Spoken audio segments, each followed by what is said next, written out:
In 1814, a platoon of Napoleon soldiers got lost in the Serbian territory. They were starving. We have a look at two of the soldiers in the woods. A strange woman appears to offer them a horse without uttering a word. Thus, they take it. She wears a smirk as she watches them walk away with the animal. The soldiers draw near their comrades, and one of them gives the younger soldier a knife. He is about to use it on the horse to finish their starvation, but the horse explodes. Amid the bloody mess, they are all scared to see a bizarre creature on the ground. It catches one of the soldiers as he tries to escape. Afterward, we jump to the present time. Emily walks to her workplace and greets her Serbian fracking crew. She and her husband John seem to be the only Americans there. The location they occupy is lonely and surrounded by woods. In their office, John informs her that their area is currently making it very hard for anyone to exit or enter it. Their assistant, Sophia, is an enthusiastic type, saying there is an entire world underground they can merely imagine. John mocks her by whispering to Emily the words, "Imagine that." Sophia delights in having advanced technology that allows them to identify the habitats of certain species simply from their excrement. John continues to mock her that if she finds one of his manures outside, she can study it also. Once the couple is left alone, someone else enters the office. He is Teddy, another American. Emily hopes he has something good for them to eat. He reports to having a special kind of chicken, but Emily says the crew doesn't want a fancy dish. It's too late because the chicken is already done. Teddy leaves and John remarks, praising him as a good kid. During this conversation about kids, John reveals that he believes one of the greatest charms of being a woman is the ability to carry a baby. Emily's response, however, suggests she doesn't entirely share his sentiment. Sophia enters the office to thank Emily for giving her a chance to come to this place. She adds that watching them all work has been very educational for her. Furthermore, she asks if Teddy is their son, to which Emily answers he isn't.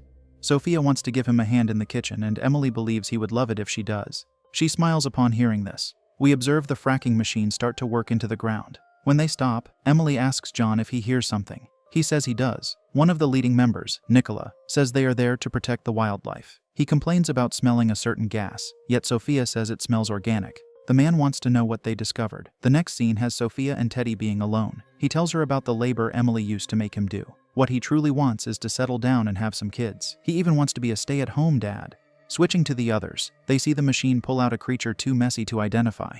It is covered in blood or oil, maybe both. Nicola inspects it by taking a piece of the creature and putting it into a tube. Shifting back, we learn biology and animal study are Sophia's double majors.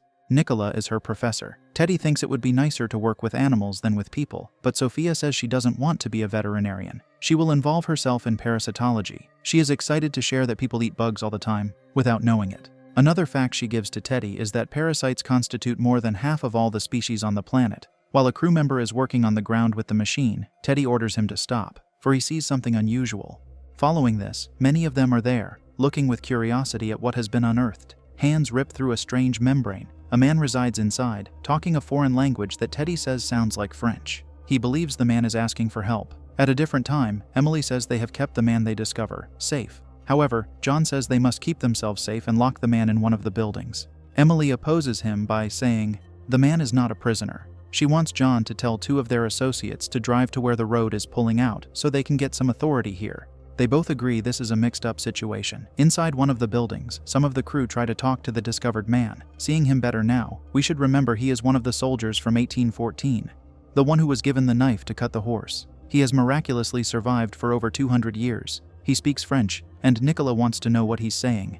Teddy is having a hard time understanding what that is. As he tries talking to the soldier, the latter stands to put his hands on him, but Nicola intervenes to take him off. At this moment, he sees a small tentacle exit the man's nose briefly, before it goes back in. He backs away seeing this. The Frenchman keeps talking, and Teddy translates that something is inside of him. He struggles to understand what is being said further. Elsewhere, Nicola shares with the women what he saw. Sophia guesses it is a worm. They return to the soldier for Nicola to collect a blood sample from him. During this time, another tentacle emerges from his ear for all of them to witness, except for John. Teddy also doesn't see it and wants to give the man some food. While he is cooking a sandwich for him, he asks John why they have to keep him away from the rest of them. John answers the man is French and he's off. Teddy thinks he is asking them to take his life. John encourages the implementation of this idea because he does not want a parasite to crawl inside of him. John brings the sandwich to the soldier. Once he starts to eat, John takes out a knife. This prompts the soldier to put the sandwich down, for he wants the knife. He gestures that he wants it to be used to take his life, but John doesn't let him have it. He tells the soldier to eat his sandwich. Hearing a sound, he turns away. indirectly allowing the soldier to use this time to steal the knife. He is about to use it, but several tentacles emerge from his eyes, nose, and mouth. Perhaps by instinct, John puts his hands around the soldier's neck. The man mirrors John's action, proving he's stronger. He gets John on the floor before a big tentacle emerges from his backside. It looks like a tail and enters John's mouth. When this happens, John witnesses the man quickly decompose. In the next scene, John, Emily, and Teddy are looking at the deceased soldier. He is completely decomposed. None of them can understand how this happened so fast. John lies that he left for a short time and came back to find him like this. Emily says a certain smell is not coming from the corpse. It's coming from John. She asks if they should put the deceased man back where they found him. John says they should, whilst Teddy is opposed to it. Teddy adds that everyone at this site saw a living man get pulled from the ground today. Emily believes he is right. Afterward, Nicola and Sophia inform them they have found something incredible. Noticing the strange smell emanating from John, Nicola asks if he's okay. This makes John throw profanity at him, which scares Sophia. Instead of revealing what happened to him, he asks the researchers what they have found. They want to inspect the corpse for their scientific purposes. Nicola declares this is their business now, and demands that Emily allow them to do it. Hence she lets the duo through to see the body. She soon hears their surprised remarks. Moving along, we see John with one of the Fracking crew members, Christian. He gives an indecent compliment about John's wife, but pretends he didn't say anything. Christian asks what the problem is as he notices John looking at himself in the mirror for an unusual amount of time. He adds nothing is going to change if he looks in the mirror for that long. That is the face John is stuck with.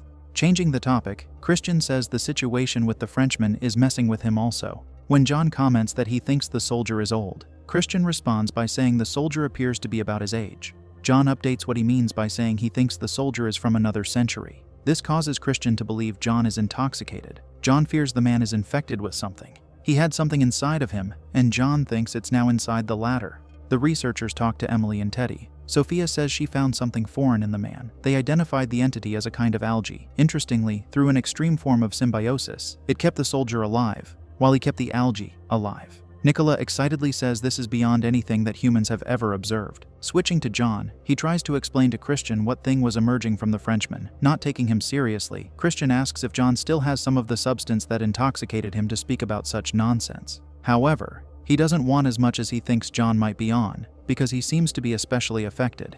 John says whatever was in the soldier transferred into him. Christian proposes to arm wrestle him so the monster can see Christian's superior strength and therefore enter him. When they engage in the practice, Christian beats him easily. Since he keeps giving him an attitude about it, John punches him down, but the big man starts to take revenge. During the beating, he sees a tentacle exit from John's pants. It wraps around Christian's legs, making him fall. He bumps his head on the table on his way down. With that, the tentacle re-enters John. We see Christian is bleeding.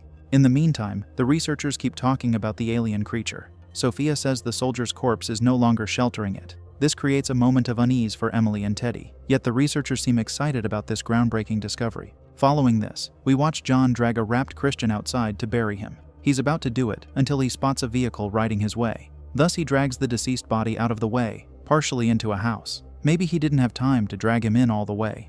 Two of the crew members arrive in the car, Danko and Philip. It doesn't take long for them to see the deceased Christian at the doorway. Philip fearfully points a gun at John. For an unknown reason, Danko intervenes and gets Philip to accidentally shoot him. He takes the gun to shoot John, but he explodes like the horse does in the beginning. Once Danko checks under the car if the dangerous creature is there, the creature rushes at him with impressive speed. The next scene has Danko trying to shoot him, but the alien life inside of him prevents the gun from staying stationary in the last fraction of a second. This demonstrates its great power of control and self-preservation. Despite Danko attempting this several times, the gun keeps moving away and he runs out of ammo. When Emily approaches him with the others, he pleads for her to take his life. Emily just takes the gun away. She asks where John is, but receives the most bizarre answer of her life. Danko tells her he exploded. He takes them to see the deceased crew before he explains what happened. He is frightened the monster is now inside of him. He grabs Teddy, and a tentacle emerges from his eye. Sophia gets between them, prompting Danko to step away. Teddy has finally seen the tentacle. Emily notices the alien has little interest in her and Sophia. Moving onward, Sophia collects an exploded part of John to put it into a plastic bag. Emily tells Teddy the best they can do is keep the crew in the dark, while allowing the researchers to do their work. She does not know if the rest of them aren't already infected. Afterward, Emily asks Danko how big is the creature inside of him. It's like an apple in his stomach, he says. During stressful moments, it tries to get bigger. Scared, Danko says there is no way out for him. He believes the alien can feel them because even before him having shot John exploded like the creature knew what was coming. He also thinks it wasn't happy once it was out. We see Sophia discover something that amazes her, but she doesn't tell us yet. Shifting to Emily, she tells Teddy the monster is not interested in women. She thinks they are physically useless to it, and it needs males to survive. Subsequently, Nicola tells Danko he will be legendary. Danko says he is doomed, but Nicola replies he is blessed. He adds the mother of the creature chose the Frenchman to fertilize her egg. Now that baby is living inside of Danko. Nicola declares that his job is to keep the creature safe and nourish it until it's ready to leave. Emily objects to having the monster be kept inside of Danko. Even his associate tells him the creature is a parasite, which disappoints him. He tells her to join them in their fracking if she's going to go against her scientific nature. Nicola threatens everyone that if they touch Danko, they will have to go through him. Later, the crew talks with Emily, saying they are walking out of this place. The member, Luca, says there is a village roughly 30 kilometers away. They intend to take Danko there. Emily warns that Danko is Nicola's new lab rat. To this, Luca says they will take care of him. One of the members asks Teddy if he can prepare his special chicken for them, because they like it. When the crew leaves, Teddy complains to Emily that she is sending them into the woods to take Danko's life, but she does not inform them he is a time bomb. She wants him to understand that if they eliminate Danko here, the monster inside of him will jump into another man for the problem to persist. Despite this, Teddy is a moral person to whom the situation feels wrong. In the next scene, the crew arrives to take Danko away. Emily advises Luca to give Danko a lot of space to where they are taking him. Alone with Sophia, Teddy asks if she thinks Nicola is right about them eliminating an innocent creature. She doesn't believe it deserves more protection than any of them. In the woods, the crew is with Danko, talking in Serbian with each other. Danko can't understand what they are saying. He walks away from them, and they all point guns at him. Once a gun fires, we instantly switch to Nicola hearing it. He tells Emily he hopes that wasn't for Danko. It seems like he's being held in a cell we didn't see him get put into. Behind the door, Emily says the crew took Danko to get proper care.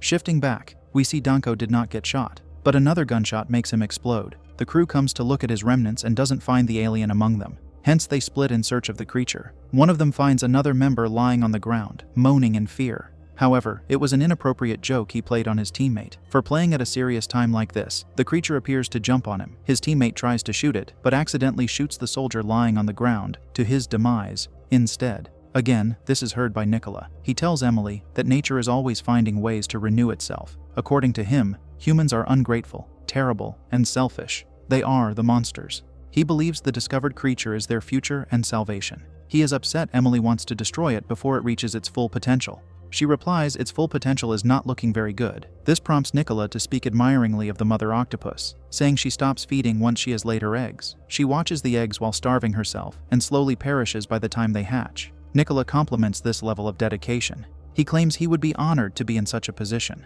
We learn that the octopus lays thousands of eggs. We see the head of one of the crew members explode. The monster emerges to soon fall onto another member. After he perishes, the creature crawls into the sole female member. Since she's a female, it jumps out through her clothes. She shoots at it and misses. She almost shoots Luca, but he shoots her with a shotgun at close range. He returns to the main area, being the only surviving Fracking crew member. Although he says Danko is deceased, he doesn't say anything about the similar state of the others. Nicola is there to ask him what happened to the creature inside of Danko, a concern Luca ignores. As all of them are traversing through the woods, Nicola keeps trying to squeeze information about the monster from Luca, yet he isn't complying. He finally informs the others that all the crew members are deceased, and he's carrying the creature. Therefore, he wants to perish. Luca wants Emily to tell his wife that he drowned because he was never a good swimmer. He chooses to do it like this, due to knowing the monster does not like violence. They all watch him walk into the water. A moment of calmness exists, with them probably thinking the creature has perished with Luca. Alas, the calmness hardly lasts. They witness big tentacles shoot out from the water. Nicola tries to walk away and feels a tentacle wrap around his waist. Now that he's the one in trouble, he tells Sophia to destroy it, the creature he supposedly loved. Sophia hacks at it, but what she did was cut his stomach. Emily sees the monster exit Nicola's stomach before it jumps on her. Of course, it doesn't take long for the monster to lose interest in the female. In the meantime, Sophia is running away with Teddy. However, we see how much faster the monster is as it chases them. There is no way they can outrun it. The final scene has Teddy sitting inside a bathtub while Sophia sits beside him. He is distraught and they don't say a word to each other. She just has her hand on his shoulder.